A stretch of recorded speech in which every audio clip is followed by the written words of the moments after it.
We are the biggest selling female group ever. 10 million albums worldwide. We have worked very hard. We have been in this business for 5 years. And we are broke as broke can be. This is how a group can sell 10 million records and be broke. And everyone, get ready to do your math. Okay, there are 100 points on the album. TLC had 7. Every point is equal to 8 cents. All right? 7 times 8, 56 cents. But as time went on, we learned a lot. That means every time an album gets sold, TLC gets 56 cents. So 10 million records, $5.6 million. Seems like a lot of money. Well, it's not a lot of money when the record company has spent $3 million to record your album. And in the record business, we pay all costs back to the record company. We pay recording costs, video costs. Now, we have $2.6 million left. Well, guess what? When you have that much money, you're in about the 47, 48, 49% tax bracket. So that immediately gets deducted to $1.3 million. Then you split the rest 3 ways. You got about $300,000 a piece, if that much. Okay? $300,000. I can buy a nice house with that. And what am I going to pay my bills with? But see, this is the thing, and I'm not trying to diminish anybody's character at all. But sometimes when you're coming up in a profession like this, the people that brought you in, they don't know no more than what you know. So that's part of the problem as well. You got a whole lot of inexperienced people who are just ignorant to how the industry works and how paperwork works. You know what I mean? Like we didn't know back then that we got to get a lawyer to watch this lawyer and this account to look over this accountant's books. You know, like we didn't know. We didn't have that lesson back then. Wow. So thing is literally trial and error. And the music industry, they have a plan, and that plan may not stretch. They're not looking out for you. They're looking out for their business. So we understand that. But in the you're still taking advantage, especially the kids, the young adults.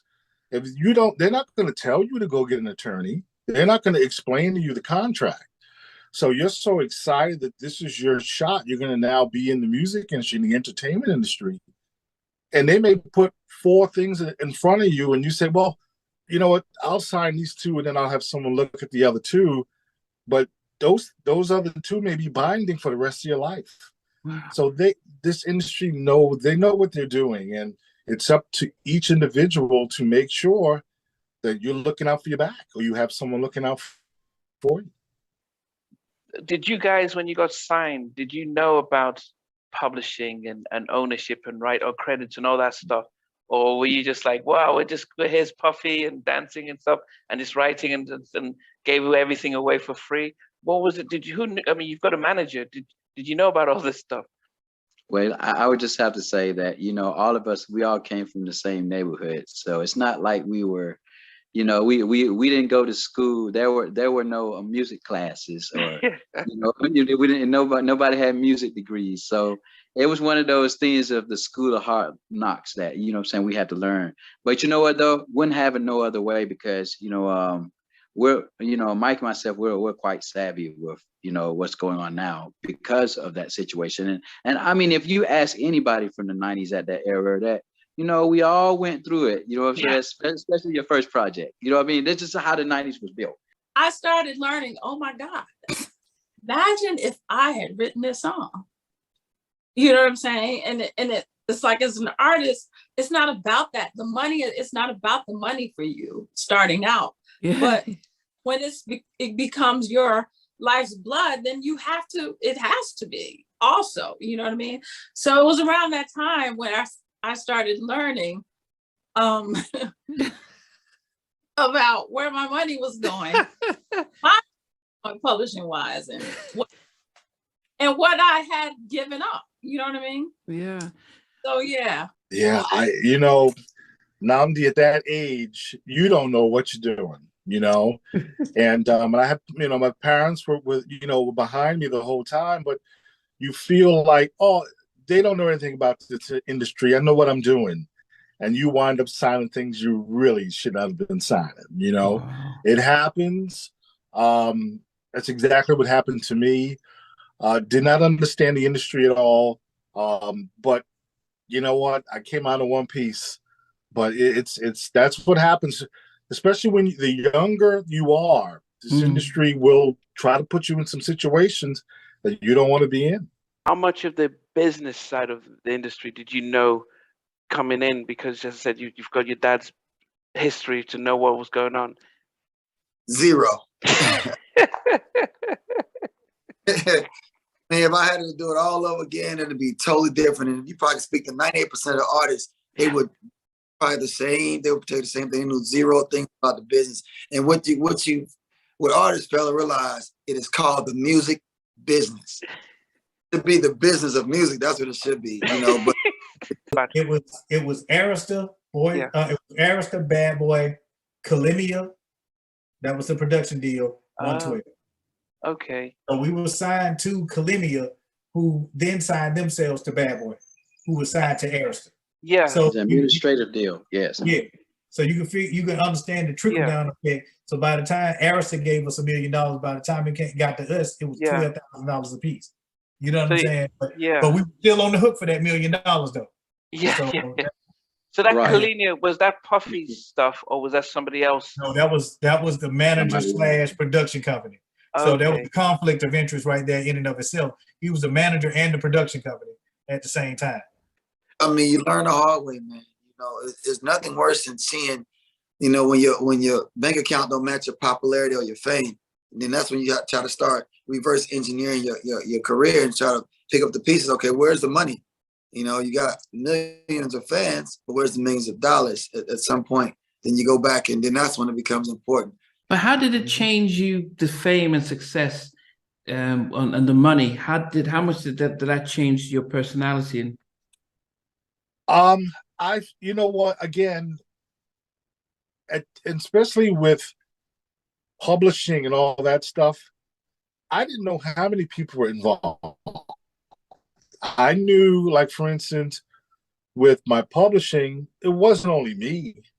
There was 10, 15 other artists, producers that signed that same piece of paper, excuse me. So I didn't take it personally. My parents, God rest their souls, it wasn't a good thing. And my parents said, well, this company and this man, they're in this for business. They're not in here to be your friends. So they did business, and you got taken advantage of. You gotta learn. And then by that time, now I have representation and management and lawyers, but it's too late. Nothing you could do unless you do it the way Teddy did it. Like, who does that? Who put contracts in front of you and say sign it? Without what? And it was a thick contract. It wasn't no little contract. So I heard Damien said, "Oh, it was just a paper like that." Now, Gene used to pull little Don King tricks, get you to sign the 3 or 4 papers or whatever, or come back like a dictionary. I wasn't gonna do it. And it was, again, I told you this last time. It wasn't that I was studying to be an attorney, whatever. I always go by my spirit, and in my spirit, oh hell no. You think we gonna just not the first thing on it, the first word on that in the paragraph I seen? I'm like, what? This mean this lad? I went back and looked it up. That means forever. Connected to this man forever. I use another word. He gotta be sick. So I played it for a long time, like, oh, I just didn't get around to it. Oh, I let days go by. Oh, but I was never planning on signing it. I told Aaron and Teddy that same night. I said, we not sign. I said, we. And that's when Teddy said, yo, man, but this is going to make us. Typical record deal is structured something like this. The record label gives in advance, say $250,000 to the artist to record an album. The artist then records the album. Suppose that the album sells 500,000 copies at $10 each, yielding $5 million. The record label then takes their cut out of the $5 million, typically 85% of the total sales, leaving the artist with $750,000. But before the artist receives any payments, the label first deducts the advance. In addition, the record label recoups other costs such as recording costs, half the promotion costs, half the video costs, and tour support.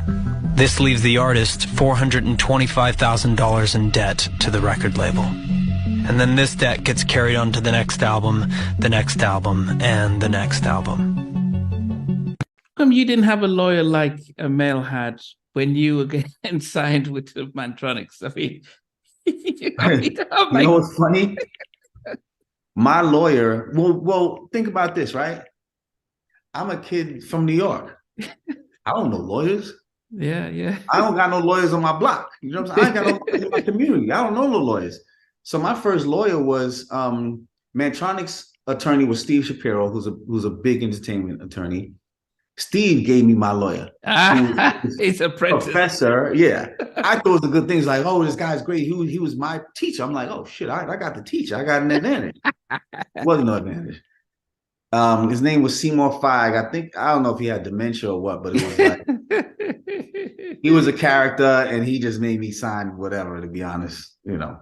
Mel's lawyer wasn't a great lawyer. He was just, you know, lawyers are deal makers or deal breakers, and hers was a deal breaker. You know, I think he was looking out for his client, but I think he also was trying to direct it somewhere where he can get a bigger check and have more control. Yeah. What was going on. Yeah. The first, you know, you're just having fun. You're all around the world. You got cars. Then, you know, at some point, like, okay, well, where's my money? You know, then it becomes about the money, because that's not what you set out to do. You just want the music heard. You want to be on stage. You want, you know, this and that. Then when the lights go off, the curtains close, then it's time to pay the bills. Then where's the money? You know what I'm saying? Wow. So it comes to that, you know. So, and I'm sure every artist has the same story. Every athlete probably the same story. You know, some artists are lucky to have their parents that got them, or have, you know, people in their corners, but a lot of artists are not. You know, you just have to learn the hard way. Our intent was not to leave Bad Boy.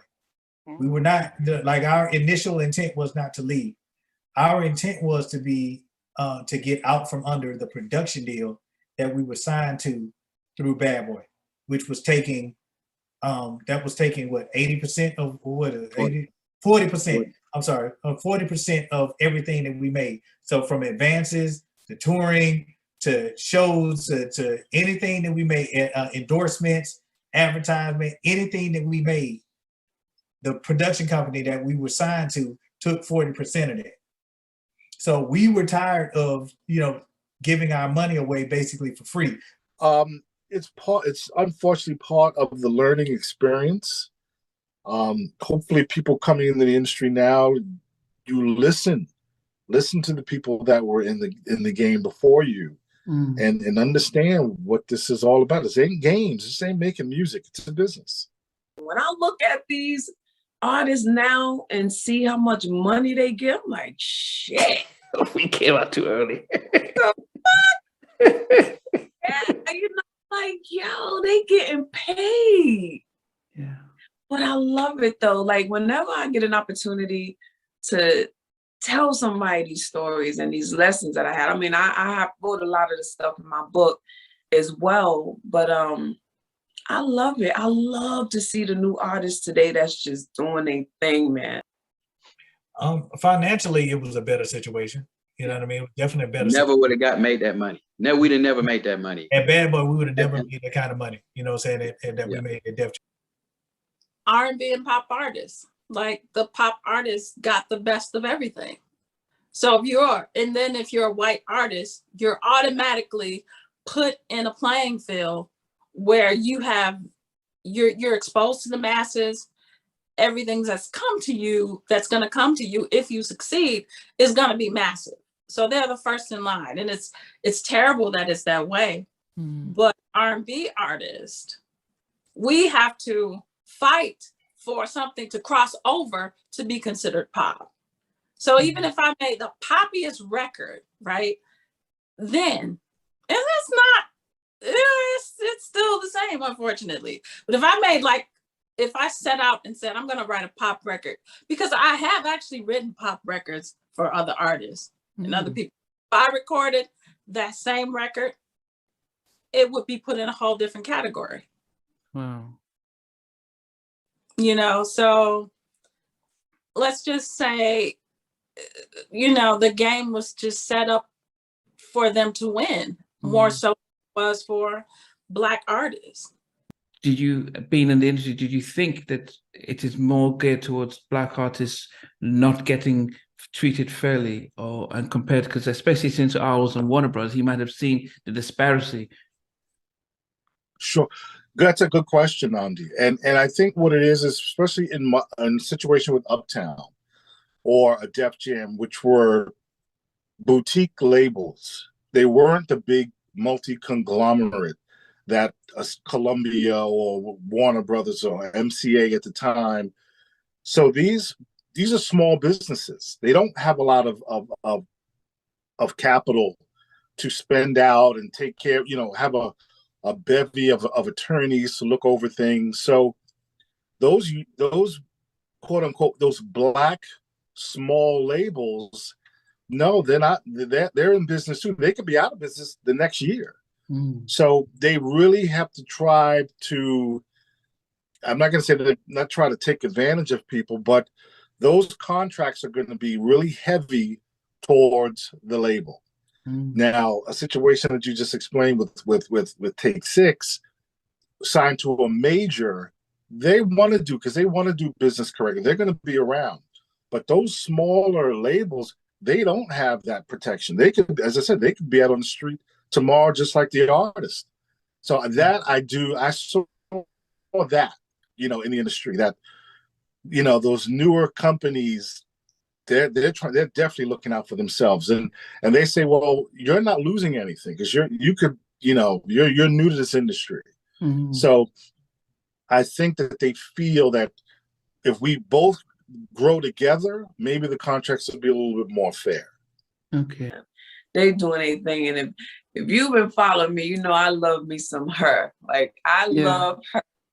That's my little baby, and I just see her she's just blossoming. Just being a musician. Yeah. She ain't naked. She ain't selling ass. Yeah. Just getting paid to be a musician. And that is heard of nowadays. In my Sony catalog is all the Beatles music, all of, Little Richard's music. I own Sly and the Family Stone. I own Elvis, so many Elvis songs, and it's a huge catalog. It's very valuable. It's worth a lot of money, and there is a big fight going on right now as we speak about that. Now, I can't say whether or not. I can't comment on it. There's a lot of conspiracy. I'll say there's a lot of conspiracy going on as we speak.